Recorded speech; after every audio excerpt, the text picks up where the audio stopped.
लोकसभा चुनाव के दूसरे चरण के लिए राजनीतिक दलों के शीर्ष नेताओं का जोर शोर से प्रचार जारी। राष्ट्रपति द्रौपदी मुर्मू ने एम्स ऋषिकेश के दीक्षांत समारोह में मेडिकल छात्रों से चिकित्सा विज्ञान में तेजी से हो रहे बदलावों को अपनाने को कहा। रिजर्व बैंक ने कहा, वास्तविक सकल घरेलू उत्पाद में वृद्धि के लिए स्थितियां अनुकूल। दिल्ली की एक अदालत ने मुख्यमंत्री अरविंद केजरीवाल और बीआरएस नेता के कविता की न्यायिक हिरासत 7 मई तक बढ़ाई। मलेशिया में नौसेना के 2 हेलीकॉप्टर टकराए, दुर्घटना में चालक दल के 10 सदस्यों की मौत। और चीन में तीरंदाजी विश्व कप में भारतीय महिला टीम क्वालिफिकेशन राउंड में शीर्ष स्थान पर रही।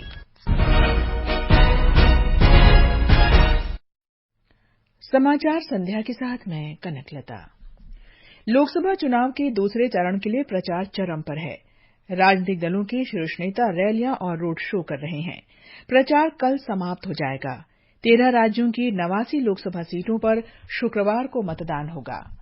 प्रधानमंत्री और भाजपा के वरिष्ठ नेता नरेंद्र मोदी ने कहा है कि सरकार छत्तीसगढ़ से माओवाद और नक्सलवाद का पूरी तरह सफाया कर देगी। आज छत्तीसगढ़ के जांजगीर चांपा के सक्ती में एक रैली में श्री मोदी ने ये बात कही। भाजपा सरकार ने छत्तीसगढ़ में भ्रष्टाचार और नक्सली हिंसा दोनों को काबू किया है। मैं छत्तीसगढ़ को गारंटी देता हूं, माओवाद को, नक्सलवाद को जड़ से समाप्त करके रहूंगा। श्री मोदी ने कहा कि कांग्रेस ये दुष्प्रचार करने में लगी है कि भाजपा संविधान बदल देगी और आरक्षण की व्यवस्था समाप्त कर देगी। उन्होंने लोगों को भरोसा दिलाया कि देश के संविधान को कोई नहीं बदल सकता।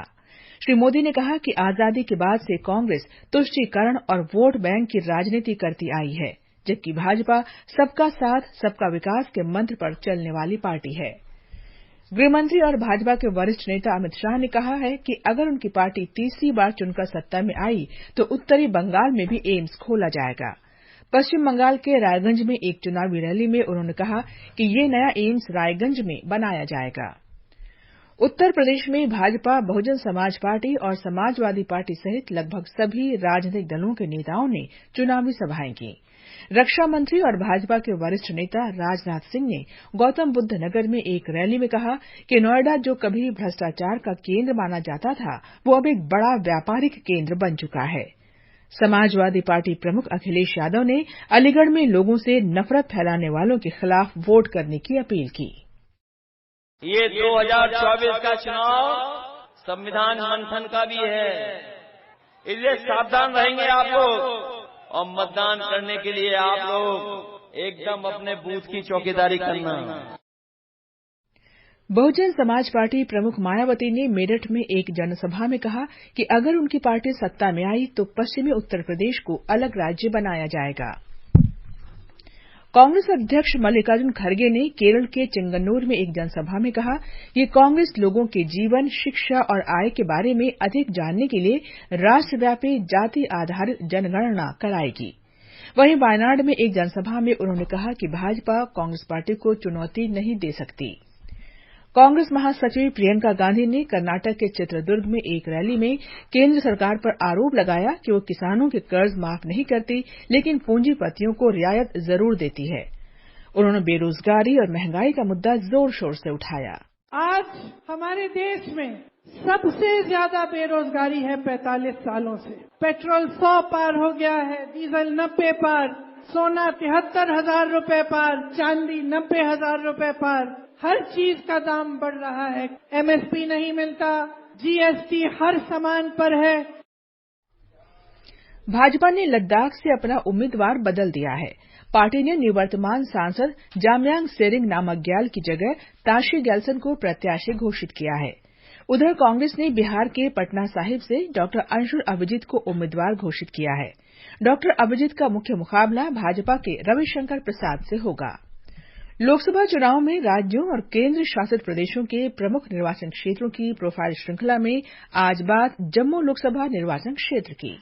5 जम्मू संसदीय क्षेत्र जम्मू, सांबा और रियासी से 3 जिलों में फैला हुआ है, जिसमें कुल 17,81,545 मतदाता हैं, जिनमें से 9,21,462 पुरुष, 8,60,055 महिलाएं और 28 ट्रांसजेंडर हैं। इस निर्वाचन क्षेत्र में 2,416 मतदान केंद्र और 18 विधानसभा क्षेत्र हैं। जम्मू लोकसभा निर्वाचन क्षेत्र देश भर की उन 88 क्षेत्रों में से एक है जहां दूसरे चरण में मतदान हो रहा है। 2014 और 2019 में भाजपा ने जम्मू संसदीय क्षेत्र में जीत हासिल की थी और मौजूदा सांसद जुगल किशोर शर्मा विजयी हुए थे। 2019 के आम चुनाव में जम्मू में कड़ी टक्कर देखने को मिली थी। जुगल किशोर शर्मा तीसरी बार इस सीट के लिए चुनाव मैदान में उतरे हैं। आकाशवाणी समाचार के लिए जम्मू से गुलशन रैना। लोकसभा चुनाव के तीसरे चरण में 12 राज्यों और केंद्र शासित प्रदेशों की 95 लोकसभा सीटों के लिए कुल 1,351 उम्मीदवार मैदान में हैं। कल नामांकन वापस लेने का अंतिम दिन था। तीसरे चरण में 7 मई को मतदान होगा। हरियाणा के मुख्य निर्वाचन अधिकारी कार्यालय ने वोटर्स इन क्यू नाम से एक ऐप लॉन्च किया है। इसके माध्यम से मतदाता घर बैठे ही मतदान केंद्रों पर कतार के बारे में जानकारी प्राप्त कर सकते हैं और भीड़ कम होने पर मतदान करने जा सकते हैं। ये समाचार आकाशवाणी से प्रसारित किए जा रहे हैं। ताजा समाचार जानने के लिए आप हमारे Twitter handle @AIR News Hindi को फॉलो कर सकते हैं। लोक निर्णय 2024 आम चुनावों पर विशेष कार्यक्रम हर शाम 7 बजे से और पुनः प्रसारण रात 9:30 बजे से आकाशवाणी गोल्ड पर। चुनावी गतिविधियों की खबर, देश के हर अंचल पर नजर, विशेषज्ञों की राय और विश्लेषण। दुनिया के सबसे बड़े लोकतंत्र के चुनावी पर्व में सुनिए लोक प्रसारक के साथ लोक निर्णय 2024। Dear voters, elections are here. Download your voter helpline app from the Play Store or Apple Store and make sure your name is there in the electoral list. Voter helpline app also helps in voter registration, search in electoral roll, information on the candidate, election results, complaint and information on EVM and election process. चुनाव का पर्व, देश का गर्व।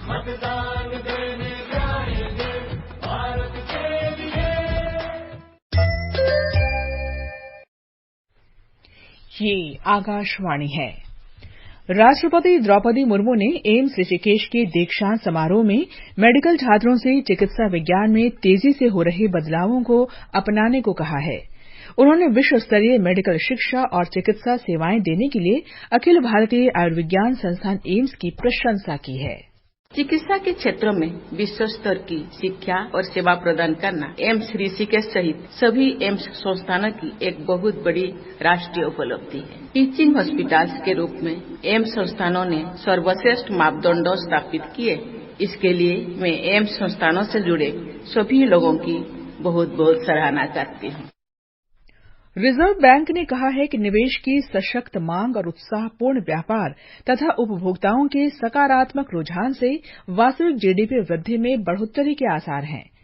RBI ने अर्थव्यवस्था की स्थिति शीर्षक वाले लेख में कहा है कि उपभोक्ता मूल्य सूचकांक आधारित मुद्रास्फीति पिछले 2 महीनों में औसतन 5.1% के बाद मार्च में 4.9% पर आ गई है।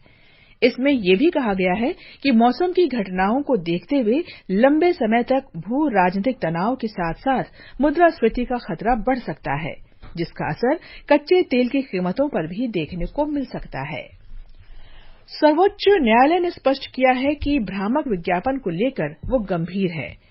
शीर्ष न्यायालय ने भ्रामक विज्ञापनों के प्रकाशन को लेकर पतंजलि आयुर्वेद के खिलाफ लंबित अवमानना मामले की सुनवाई के दौरान कहा कि वो मात्र पतंजलि आयुर्वेद के लिए ही नहीं बल्कि जनहित में उन सभी उपभोक्ता कंपनियों के प्रति भी चिंतित है जो भ्रामक विज्ञापनों का सहारा लेती हैं।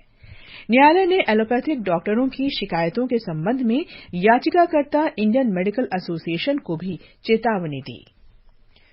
दिल्ली के राउज एवेन्यू अदालत ने दिल्ली आबकारी नीति मामले में मुख्यमंत्री अरविंद केजरीवाल और भारत राष्ट्र समिति के नेता के कविता की न्यायिक हिरासत की अवधि 7 मई तक बढ़ा दी। न्यायालय ने तिहाड़ जेल के अधिकारियों को दोनों को वर्चुअल कॉन्फ्रेंसिंग के माध्यम से पेश करने का निर्देश दिया। कल अदालत ने पत्नी की उपस्थिति में डॉक्टर के साथ रोजाना चिकित्सकीय परामर्श की मुख्यमंत्री की याचिका खारिज कर दी थी। ये समाचार हमारी वेबसाइट newsonair.gov.in/हिंदी और हमारे mobile app news on AIR पर भी उपलब्ध हैं। समाचार संध्या में आपका फिर स्वागत है।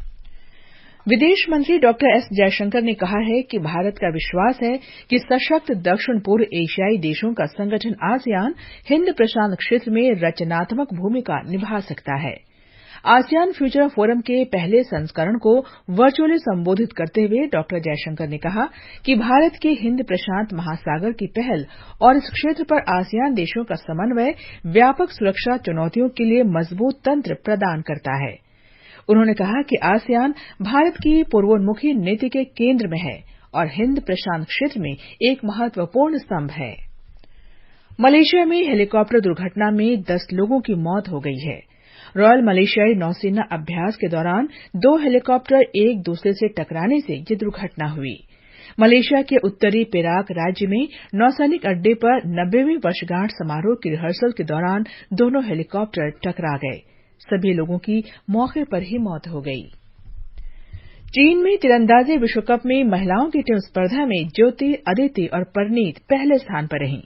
ज्योति Surekha random compound qualification round में दूसरे स्थान पर रहीं। वर्तमान चैंपियन अदिति स्वामी 8वें स्थान पर रही। पुरुषों के कंपाउंड वर्ग की व्यक्तिगत स्पर्धा में कोई भी भारतीय निशानेबाज शीर्ष 10 में जगह नहीं बना पाया। आईपीएल क्रिकेट में चेन्नई में लखनऊ सुपर जायंट्स के साथ मैच में चेन्नई सुपर किंग्स ने 17वें ओवर में 3 विकेट पर 160 रन बनाए। लखनऊ ने टॉस जीतकर चेन्नई को पहले बल्लेबाजी करने को कहा। दोनों ही टीमों ने अब तक 7-7 मैच खेले हैं और 4 मैच में जीत हासिल की है। रन औसत के आधार पर चेन्नई चौथे और लखनऊ 5वें नंबर पर है। दोनों ही टीमों के लिए प्लेऑफ की दौड़ में शामिल होने के लिए ये मैच महत्वपूर्ण है।